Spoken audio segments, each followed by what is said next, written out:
Gente, vamos começar o nosso terceiro bimestre? Eu vou retomar o conto que nós estávamos lendo, o mini conto da última aula, que era aquele que tinha ali uma quebra de expectativa, lembra? Que nós começávamos assim: evitava-o como podia, onde ele estava, ela não aparecia. Tudo isso era para não se jogar em seus braços. Então lembra que ela, no começo, quando a gente começa a ler, evitava-o como podia, onde ele estava ela não aparecia, dá a impressão que ela não gostava dele, né? Que ela não queria estar perto desse rapaz. Mas ela fazia isso justamente porque ela gostava dele. Tudo isso para não jogar-se em seus braços. Muito bom. Aí, gente, eu vou mandar as atividades relativas continuando, contextualizada com esse poema. Então, olha lá. Considere essa explicação, essa que a professora fez para vocês, e reescreva as frases a seguir, trocando a expressão o rapaz pelo mesmo pronome usado no mini conto. Era o pronome oblíquo, o, lembra? Evitava o. Porém, colocando na forma e na posição adequada. Então, vamos lá. Olha, questão A. Tentava evitar o rapaz sempre que podia. Então, tentava evitá-lo sempre que podia. Agora aqui, ela e a irmã evitavam o rapaz quando podia. Evitavam-no. Ela e a irmã evitavam-no. Então, olha bem como é que eu vou colocar. Evitavam-no. Sempre o rapaz, sempre que podia. Então, evitavam-no sempre que podia. Vai tirar o rapaz. Não é para repetir o rapaz. Esse no, ele está no lugar da palavra rapaz. A questão C. Embora tentasse, não evitava o rapaz. Embora tentasse, não o evitava. Tudo bem? Olha, embora tentasse, não evitava o rapaz. Embora tentasse, o evitava. Então, eu vou tirar rapaz e vou colocar o pronome o na posição adequada. O evitava. Via o rapaz sempre, mesmo que não desejasse. Via-o sempre, mesmo que não desejasse. Então, tira a palavra rapaz e coloca o pronome oblíquo. Observe se está no singular ou no plural. Olha lá, gente. Encontraram o rapaz. Embora não desejasse. Encontraram-no. Embora não desejassem. Encontraram, ele está no plural. Então, ó, encontraram-no. Quando está no plural, eu vou me referir ao pronome no. Quando está no singular, eu vou colocar o pronome o. A questão G. Nunca evitava o rapaz, por mais que tentasse. Nunca o evitava, por mais que tentasse. Então, gente, vocês tentem fazer para mim essa colocação, essa primeira atividade, utilizando aí um exercício meio que metódico, mas você vai ter que pensar, ler e ver como que você vai estruturar essa frase, tirando a palavra o rapaz e colocando o pronome oblíquo no lugar, igual ao mini conto. Muito bem, na atividade 2, eu tô mandando aí para vocês uma tirinha. E nessa tirinha, ela está dividida em duas partes. Aí na primeira tá escrita lá, a moça tá brava, assim, sabe, com a cara bem enjoada, assim, falou assim: brasileiros, sozinho ou com outros brasileiros? Como é que o brasileiro fala sozinho de si mesmo e com outros brasileiros? Então ela fala assim: o país está em crise, cheio de violência, política corrupta, problema atrás de problema, só afunda, caos, vamos todos morrer. Então ela é bem caótica, né? Ela é bem negativa, ela é bem pessimista. Então ela tá falando com outros brasileiros ou consigo mesmo.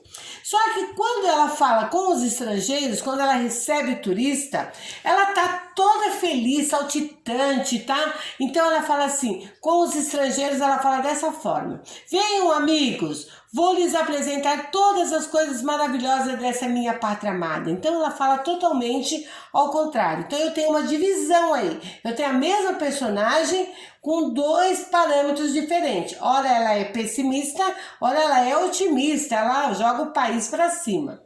Então vamos lá. Na questão A, eu tenho lá, ó. Com que finalidade o cartoon foi dividido em duas partes?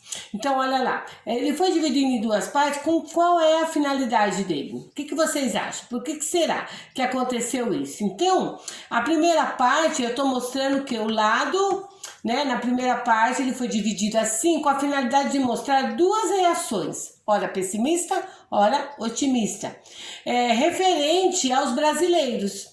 Então, gente, eu quero que vocês olhem direitinho, vejam toda a expressão corporal, tá? Ela foi dividida em duas partes para mostrar as diferentes reações de uma mesma pessoa em relação ao mesmo tema, que no caso seria os brasileiros. No primeiro quadrinho, ela tem críticas severas sobre o Brasil.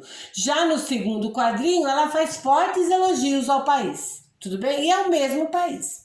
Então é isso que você vai explicar. Qual é a finalidade dele ter dividido isso? É dele deixar claro as duas partes, né? Os dois objetivos da mesma personagem sobre o mesmo assunto. B. Um dos recursos do humor é o exagero. Como ele aparece na primeira fala. Então o humor aqui é o exagero, é quando ela fala assim, vamos todos morrer, todos, não vai sobrar ninguém. Então o exagero aqui tá lá, a personagem faz várias críticas, né? Essas críticas até existem, a gente sabe que essas críticas são verdadeiras, né?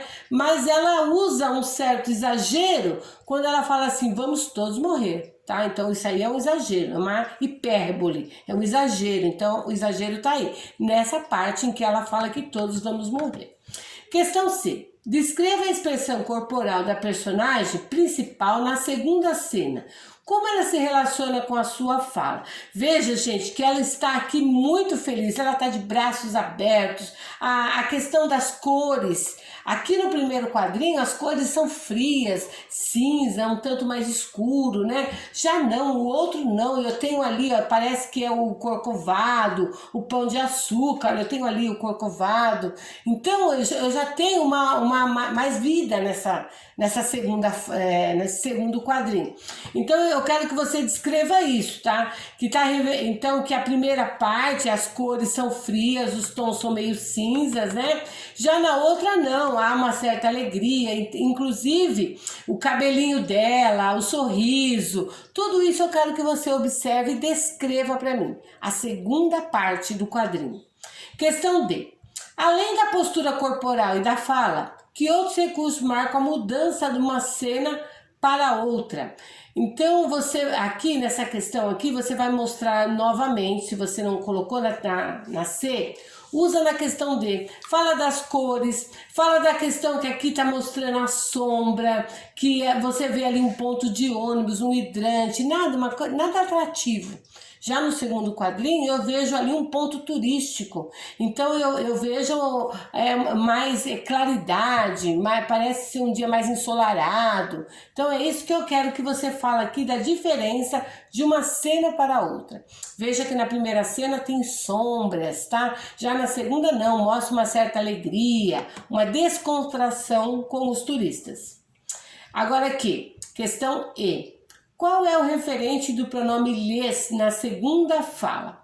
O pronome remete a, olha, veja bem, venham amigos, vou lhes apresentar todas as coisas maravilhosas dessa minha pátria amada. O pronome lhes aqui, venham amigos, vou mostrar-lhes, vou mostrar para quem? Para os amigos. Então o pronome lhes, ele faz referência à palavra amigos, tá?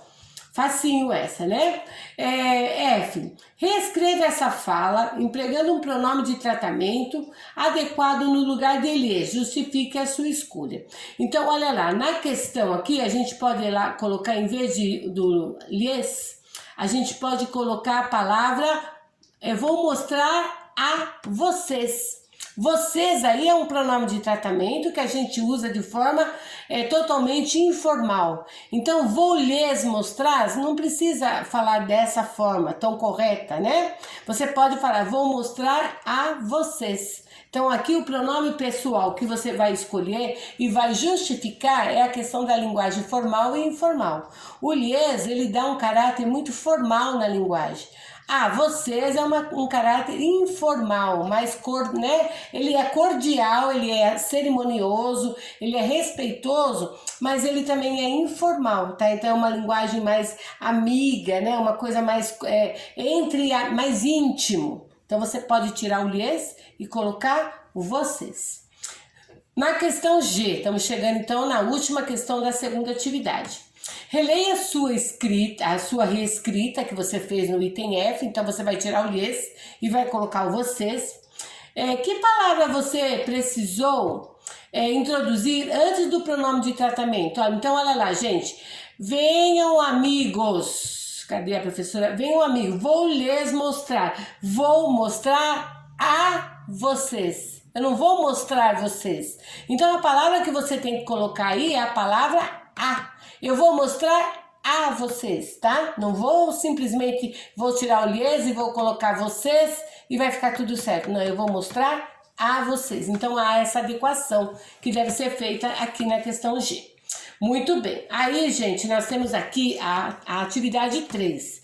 Eu mandei para vocês no roteiro de estudo, eu tentei detalhar o máximo para não ficar nenhuma dúvida. Aqui, eu tenho aqui uma notícia, né, sobre a passagem da chama olímpica por Brasília. Então eu tenho uma notícia, tem a fala da repórter, ela está falando aqui, vocês vão ler. Então, na questão A, está dizendo assim, a notícia destaca a ação das crianças brasilienses lá de Brasília, como elas ajudaram a proteger a chama olímpica. Então, vocês vão ler aqui, ó, que as crianças fizeram um cordão de isolamento para isolar, né, para fazer com que as escadarias da igreja fosse toda para a passagem da chama olímpica. Então, o que as crianças fizeram? Quando vocês chegarem aqui, quando vocês lerem, vocês vão achar esse cordão de isolamento. Na questão B, o repórter que produziu a notícia pediu o depoimento de uma das crianças. Que importância tem esse relato? Olha, gente, se eu estou falando de crianças e o depoimento é de uma criança, é de total importância. Por quê? Porque o público é infantil. Então, é um público infantil e eu devo entrevistar, para dar mais relevância, uma figura que está ali dentro daquele público que é uma criança. Então, olha lá, o repórter produziu a notícia e pediu o depoimento de uma criança. Então, contribui para que o leitor tenha o ponto de vista das pessoas que estavam acompanhando o evento. Quem estava acompanhando? As crianças. Questão C. Releia a fala da escoteira Caroline sobre a experiência dela. Por que o produtor do texto anotou tocha? Para esclarecer qual é o... né? Então, olha aqui, ó. Releia a fala da escoteira Caroline. Deixa eu ver a Caroline. A escoteira Caroline, de 12 anos, assistiu a passagem da tocha e também ajudou no cordão de isolamento nas escadarias da igreja. Ela fala sobre a emoção de ter participado de um momento como esse. Na questão C, pede para que você releia isso e por que o produtor do texto anotou, ele colocou entre aspas, ele evidenciou a palavra tocha, tá? Deixa eu falar, agora vamos na D. A construção, ver ela de perto, não segue as orientações da norma padrão da língua portuguesa. Ver ela, né? Seria a ver de perto. Vê-la de perto. A construção, ver ela de perto, não segue as orientações da norma da língua padrão portuguesa. Qual construção estaria de acordo com, então, vê-la de perto, né? Então você vai ler lá e a professora grifou e você vai ver que a construção correta é vê-la. E o pronome lá, ele vai fazer referência à palavra tocha, é ver a tocha. E por que, embora diferente do que recomenda a norma padrão, o uso feito pela escoteira não é inadequado no contexto em que ela aparece. Então, olha, gente, não está adequado, mas também não está inadequado, porque é uma fala que exprime uma emoção, olha lá, um ponto de vista pessoal, que está na conformidade de uma reportagem transcrita da linguagem informal. Quem está falando ali? Crianças, né, e que está conduzindo. Então ali há emoção, há também o público que a gente deve levar em conta e a questão da linguagem informal. Se a escoteira fosse relatar sua experiência em uma cerimônia da comunidade escolar, seria adequado que usasse a expressão ver ela de perto? Não. Nesse caso, se ela estivesse dentro de uma instituição, de uma academia, né, de uma universidade, ela não estaria adequado. Ela teria que usar a linguagem formal.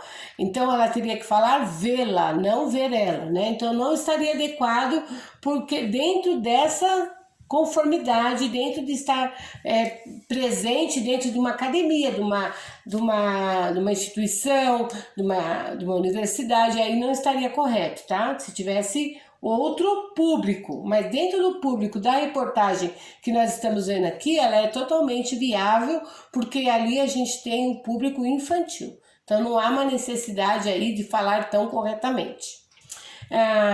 A gravação, agora nós estamos na G, tá? A gravação da entrevista com a jovem escoteira contém um trecho manuscrito a seguir. Foi legal, tipo, vê-la de perto. Nossa, foi uma emoção muito grande. Minhas amigas, né, estavam comigo. Por que foi necessário alterar a fala que seria colocada na notícia escrita? Então, a fala, quando a gente usa a nossa linguagem oral, nós temos ali os vícios da linguagem. A gente fala, e aí, né? Tipo assim, aí a gente gagueja. Então isso na linguagem escrita a gente tem que reescrever, fazer a transcrição, porque a fala tem muitas marcas da oralidade, a gente não escreve exatamente do modo que a gente fala. Tudo bem, gente? Então é isso. Essas são as nossas atividades dessa semana. Eu vou mandar para vocês junto com esse vídeo. Assistam, façam e postem, por favor, gente. Se possível, no Google Classroom. Caso não consiga, estarei recebendo aí no grupo de WhatsApp, tá bom? Muito obrigada, um beijo, saudades. Fiquem com Deus, tá bom?